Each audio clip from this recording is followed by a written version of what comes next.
बात आज Australia study visa के प्रोसेस की करने जा रहे हैं। हालांकि कैसे अप्लाई करें, कौन सी प्रोफाइल पर क्या क्या ज़रूरी डॉक्यूमेंट्स चाहिए, फंड्स को लेकर, ये तो हम अक्सर आपको वीडियोस के ज़रिए गाइड करते ही रहते हैं। आज हम बात करने जा रहे हैं जो स्टूडेंट्स कहते हैं कि हम काफ़ी जगह ये सुन चुके हैं कि वीज़ा नहीं आ रहा है ऑस्ट्रेलिया स्टडी वीज़ा का। आखिर इसके पीछे की सच्चाई क्या है? कई स्टूडेंट्स का ये कहना होता है कि हमने अप्लाई किया हुआ है, काफ़ी टाइम हो गया, ऑफर लेटर नहीं आई और हमें कुछ भी पता ही नहीं चल रहा हमारा प्रोसेस कहां तक पहुंचा हुआ है। तो स्टूडेंट्स यहां पर क्या गलती कर रहे हैं, किन किन बातों का आपको ध्यान रखना है ताकि आपको पूरी तरह से अपने प्रोसेस का भी पता हो, क्योंकि जहां भी आपने अप्लाई किया है वहां से तो पूरी टाइम टू टाइम इंफॉर्मेशन दी जाती है, लेकिन आप तक वो इंफॉर्मेशन क्यों नहीं पहुंच पा रही, इसी पर आज हम बात करेंगे। आपको बहुत ही खास पॉइंट समझाने जा रहे हैं ताकि कहीं भी आप जहां भी आपने अपनी फाइल लगाई हुई है, आपको अपनी प्रोसेस के बारे में, एक एक स्टेप के बारे में सब क्लैरिटी हो। स्वागत है आप सभी का, मैं हूं हरजोत कौर। डिटेल में ये पूरी इंफॉर्मेशन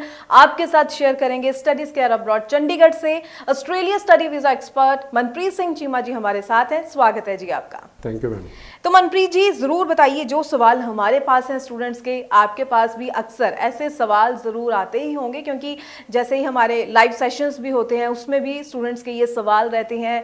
इन वीडियोस के ऊपर भी कई बार कमेंट्स में स्टूडेंट्स के सवाल आते हैं कि हमने फाइल लगाई हुई है किसी और एजेंट से, चाहे कहीं भी लगाई हो, स्टूडेंट्स का अपना मन है उसमें, चलो कोई हम किसी को कुछ भी नहीं कहते, अब हर एक स्टूडेंट की अपनी मर्जी होती है, कहीं लगाइए लेकिन काफ़ी टाइम हो गया, स्टूडेंट्स बोलते हैं हमारी ऑफर लेटर नहीं आई, फाइल लगी हुई है या हमें पता ही नहीं हमारा प्रोसेस कहाँ तक पहुँच चुका है। तो इन स्टूडेंट्स को आप क्या कहना चाहेंगे?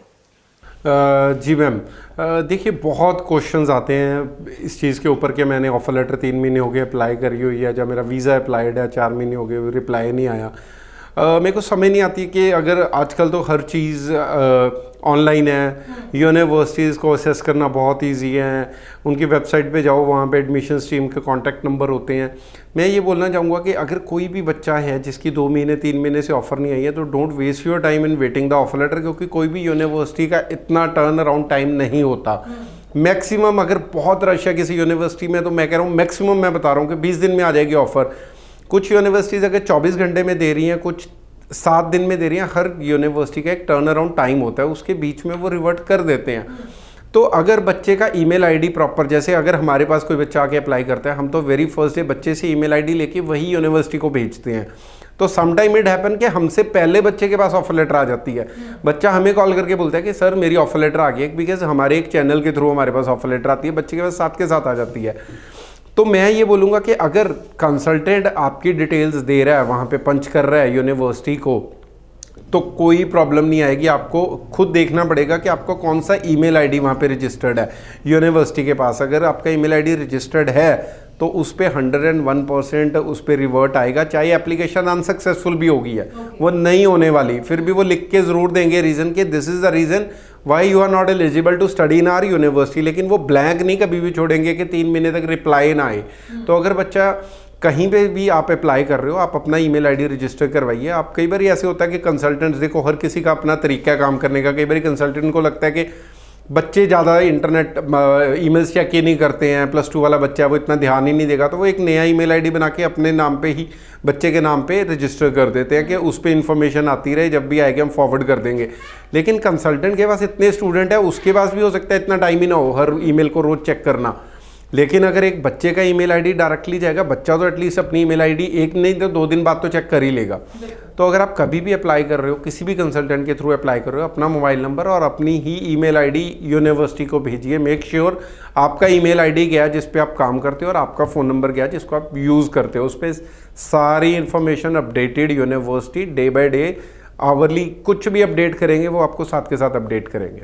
जी जी जी बिल्कुल। तो जैसे कि हमने वैसे पहले भी स्टूडेंट्स को गाइड किया है कि ऑस्ट्रेलिया स्टडी वीज़ा के प्रोसेस की बात करें तो बहुत ही जल्दी ऑफर लेटर और जीटी क्लियरेंस जो है स्टडीज़ केयर अब्रॉड से हो रही है। लेकिन अगर हम फिर भी मैक्सिमम, अगर स्टूडेंट कहीं सोचते हैं थोड़ा और टाइम देख लें, थोड़ा और टाइम देख लें, ऐसे करते करते वो काफ़ी टाइम वेस्ट कर देते हैं। तो मैक्सिमम कितना टाइम स्टूडेंट वेट करे और उसके बाद उसे अपने कंसल्टेंट या एजेंट जहाँ से भी उसने फाइल लगाई है उनको सवाल करना चाहिए? कितना टाइम मैक्सिमम आप कहेंगे? देखो ऑफर लेटर के लिए तो मैं बोलूँगा अगर मैक्सिमम टाइम भी बच्चा लेके चलता है तो वो 10 दिन से ज़्यादा वेट ना करे, मैक्सिमम टाइम।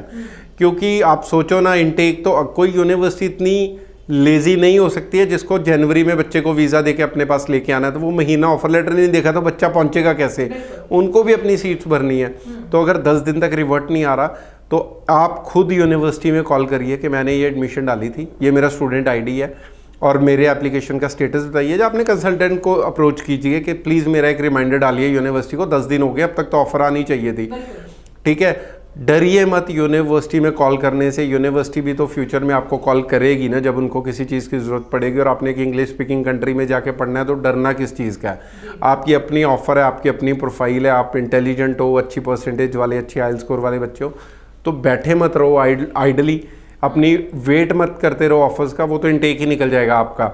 वेट करने से अच्छा अप्रोच करो, नहीं होगा तो किसी और यूनिवर्सिटी में अप्लाई करने लायक होगे, but don't waste your time sitting and waiting for your offer. जी ठीक है, बिल्कुल। तो एंड में आप ये भी ज़रूर बता दीजिए अब स्टूडेंट्स को जिन्होंने अभी अप्लाई करना है फेब इनटेक के लिए, लास्ट कब तक उन्हें अप्लाई कर लेना चाहिए ताकि उनका प्रोसेस जो है सही ढंग से कंप्लीट हो सके। मैं तो यही बोलूँगा अगर किसी ने फेब में जाना है तो maximum to maximum December first week तक अपना अप्लाई कीजिए।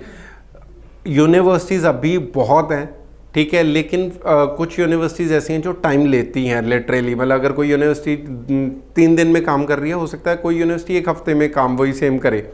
तो अगर किसी बच्चे ने किसी भी यूनिवर्सिटी का वो प्लान कर रहे हैं, आप हमारे पास आओ, हम आपकी प्रोफाइल के अकॉर्डिंग, आपके फाइनेंशियल्स के अकॉर्डिंग आपका अप्लाई करेंगे, जो कि बहुत बड़ी चीज़ है। अगर हम स्टार्ट ही गलत करेंगे तो एंड तक पहुँच ही नहीं पाएंगे। तो अगर फाइनेंशियल स्टार्टिंग में चेक किया बच्चे के, एकेडमिक्स चेक किया, यूनिवर्सिटी की रिक्वायरमेंट कंसल्टेंट को पता है कि भाई मैं कहाँ डालूंगा तो ये एडमिशन मेरी निकलेगी, तो उस बच्चे को उसी यूनिवर्सिटी में अप्लाई करो, उसी कोर्स में अप्लाई करो to get your offer on time and get your visa on time. अपना वीज़ा भी टाइमली लीजिए। तो आप अगर किसी ने भी अप्लाई करना है तो मैं ये बोलूँगा कि दिसंबर फर्स्ट वीक तक मैक्सिमम बच्चे अपना अप्लाई कर दें जिनके पास सारे डॉक्यूमेंट्स रेडी हैं। चलिए ठीक है, आई होप स्टूडेंट्स को काफ़ी पॉइंट्स को लेकर क्लैरिटी ज़रूर हो चुकी है, क्योंकि हम इन वीडियोस में वही इन्फॉर्मेशन लेकर आते हैं जो स्टूडेंट्स के सवाल अक्सर हमारे तक पहुंचते हैं, चाहे कमेंट्स के ज़रिए, चाहे हमारे जो लाइव सेशंस होते हैं उनमें भी सवाल बहुत सारे रहते हैं स्टूडेंट्स के, चाहे कि हमें कुछ ईमेल्स भी आती हैं स्टूडेंट्स की। तो कोशिश हमारी यही है कि स्टूडेंट्स को हम ज़्यादा से ज़्यादा इन्फॉर्मेशन प्रोवाइड करवा सकें ताकि उनका कहीं भी, किसी भी कंट्री में जहाँ भी आप स्टडी वीज़ा अपना लगाना चाहते हैं तो वहाँ का प्रोसेस जो है आपका सही हो, सही ऑप्शंस के साथ ही आप आगे चलें। और फिर भी आपके मन में कोई डाउट है, सवाल है, तो लगातार नंबर डिस्प्ले है,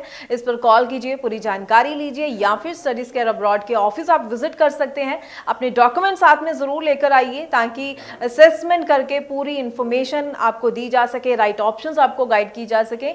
आगे भी हम आपके लिए, सभी स्टूडेंट्स के लिए इसी तरह से और इन्फॉर्मेटिव वीडियोस लेकर आते रहेंगे। बहुत बहुत थैंक्स मनप्रीत जी, आपने आज भी स्टूडेंट्स को बहुत अच्छे ढंग से समझाया, गाइड किया, और इसी तरह से और टॉपिक्स पर हम आपसे जानकारी, इन्फॉर्मेशन स्टूडेंट्स तक पहुंचाते रहेंगे। फिलहाल के लिए हमें दीजिए इजाज़त। Thank you so much. Thank you ma'am.